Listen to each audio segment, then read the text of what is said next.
Mr. Knightley. You and I have scarcely spoke the whole afternoon. Emma, how could you? What do you mean? Treat poor Miss Bates in such a cruel manner.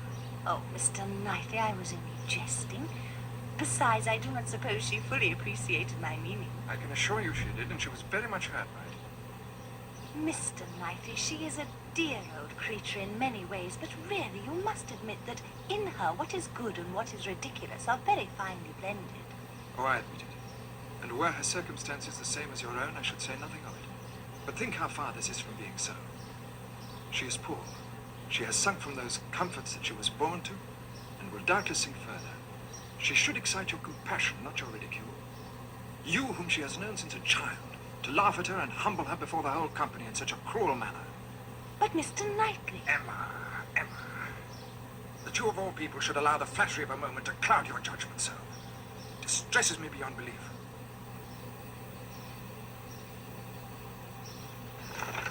I collected so many flowers and grasses. Look, Miss Woodhouse. Oh, Miss Woodhouse.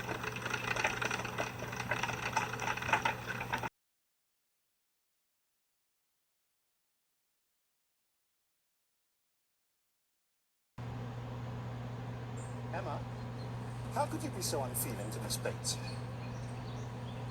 How could you be so insolent to a woman of her age and situation? I thought it possible. How could I help saying it? I dare say she did not understand me. I assure you she felt your full meaning. She cannot stop mentioning it.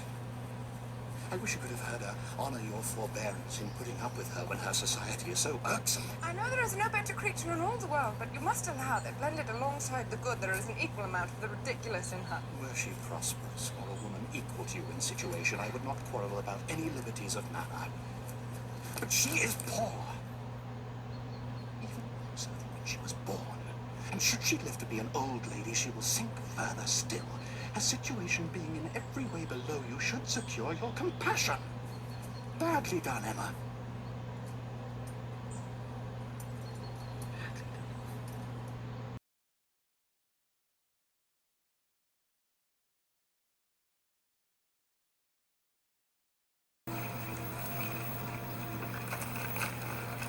Emma, how could you be so unfeeling towards this?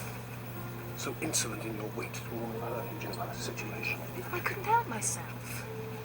She is a good creature, but ridiculous you must allow. I dare say she didn't understand me. I assure you she did. She felt your full meaning. She's talked of it since with more candor and generosity than she got from you.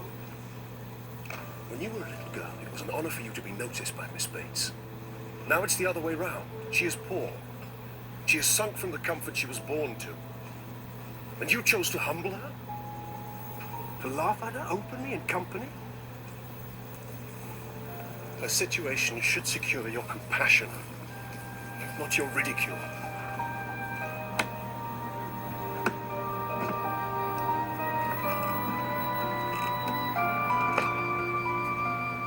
It was badly done, Emma. Badly done indeed.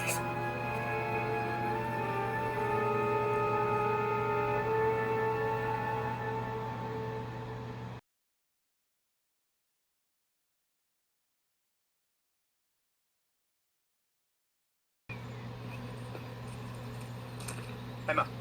Have you seen Harriet? I think it's time to leave. Mr. Weston will be calling us back. Emma, I must speak with you. I cannot see you behaving so without speaking my mind. Badly done, Emma. How could you be so unfeeling towards Miss Bates? You did not think it possible, a woman of her age and situation. I couldn't help it. How could I? Nobody could have resisted. It's not so very bad, but I dare say she didn't understand. Oh, I assure you she did. She has talked of nothing else since. I wish you could have heard her. How patient you must have been with her all these years when you find her company so tiresome. I'm sorry, of course. She is very good-hearted, everybody knows, but she is also, you must admit, a little bit ridiculous. Yes.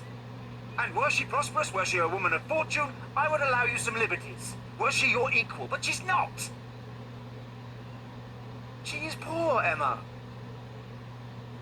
She once lived comfortably, but now the longer she lives, the poorer her situation will be. She should attract your compassion, not your contempt.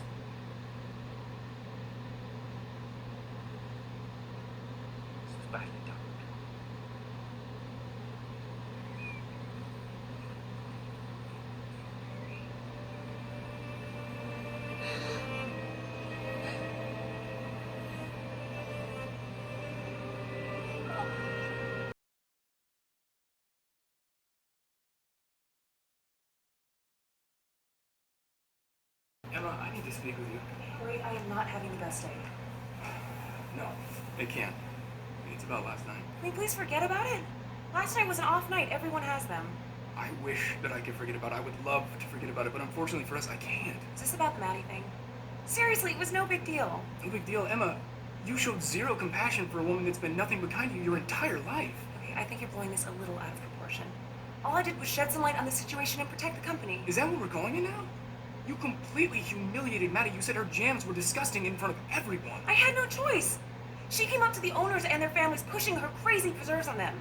Alex, these people are 5-star chefs and world-class gourmets. If anything, she embarrassed me. No, she learned that from you. You taught her to put herself out there and to rise to her potential, and that's exactly what she was doing. She put our company's reputation at stake. Oh, that's bullshit. What about your reputation with the people that are closest to you, huh? How about that? Maddie has known you since you were a baby, and now you're laughing at her? I didn't laugh. No, Emma, you are a leader, and you led those people to laugh at that poor woman. No, everyone wasn't laughing. Oh, that's right. I believe most people were horrified. It was just you and Frank that were laughing. Alex, you are being so unreasonable right now. It's over. It's done. Yeah, badly done, Emma. Look, if this is the way that you make the world better, I don't want to be any part of it. Wait, where are you going? I'm leaving. When are you coming back? Maybe never. Wait, Alex. Alex, no, wait, please come back.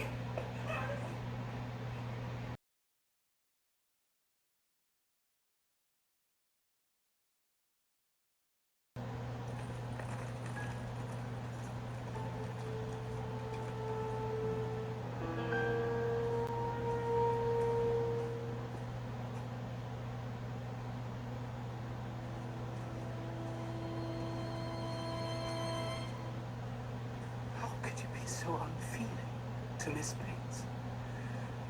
It's not so very bad. How could you be so insolent to a woman of her character and age and situation? I dare say she did not understand. I assure you she did. She felt your full meaning. She has talked of it since. I know there is not a better creature I wish in you the could have world. heard how she talked of it, with what candor and generosity. You must allow that what is good and what is ridiculous are most unfortunately blended in her. They are blended in her, I acknowledge. And were she a woman of fortune, I would not quarrel with you for any liberties of manner, but she is poor. She has sunk from the comfort she was born to, and if she lived to an old age, she'll probably sink more. She has seen you grow too up hot. from when her notice I'm of you tired. was honor. To have you now, in thoughtless spirits and the pride of the moment, laugh at her and humble her, and before her niece, and before others, many of whom are entirely guided by your treatment of her, it was badly done indeed.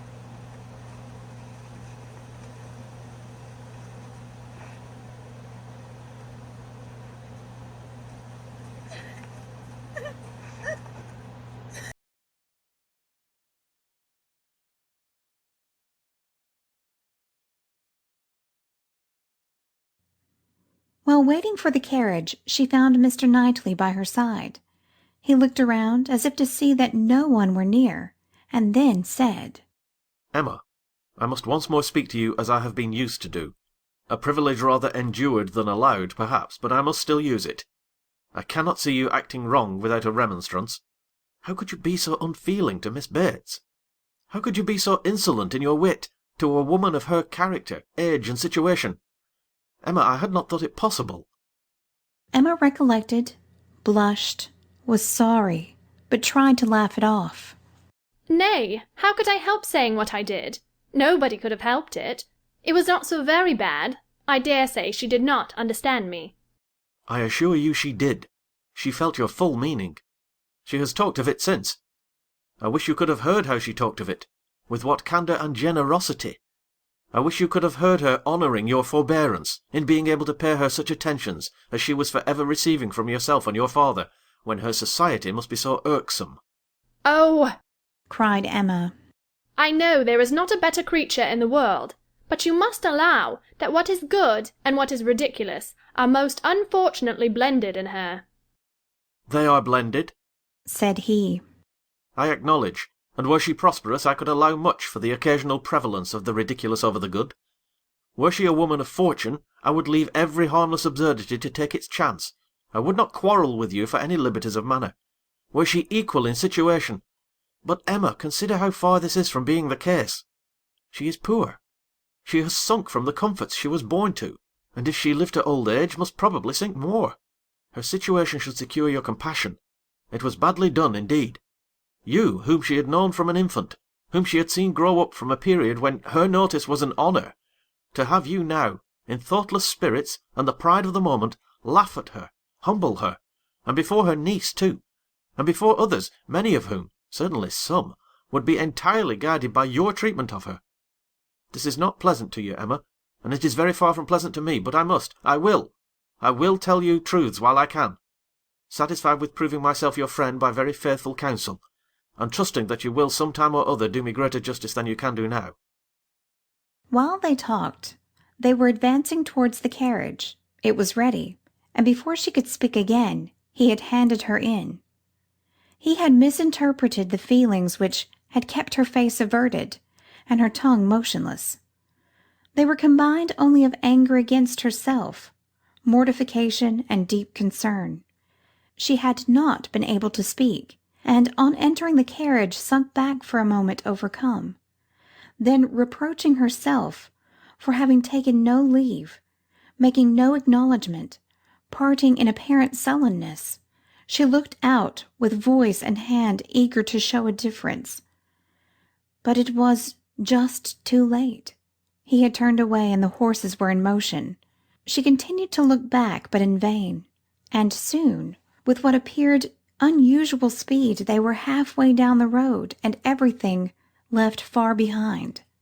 She was vexed beyond what could have been expressed, almost beyond what she could conceal.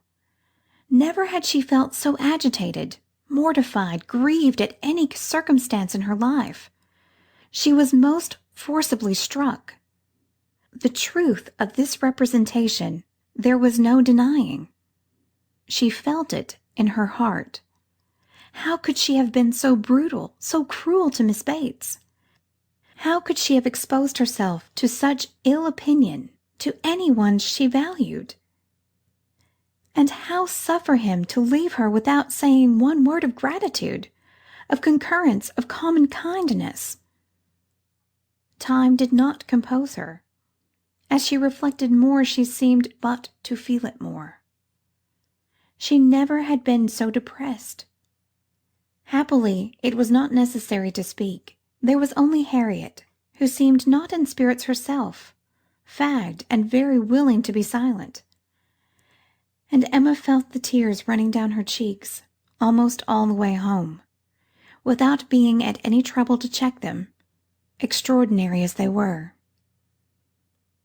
End of Volume 3, Chapter 7 of Emma.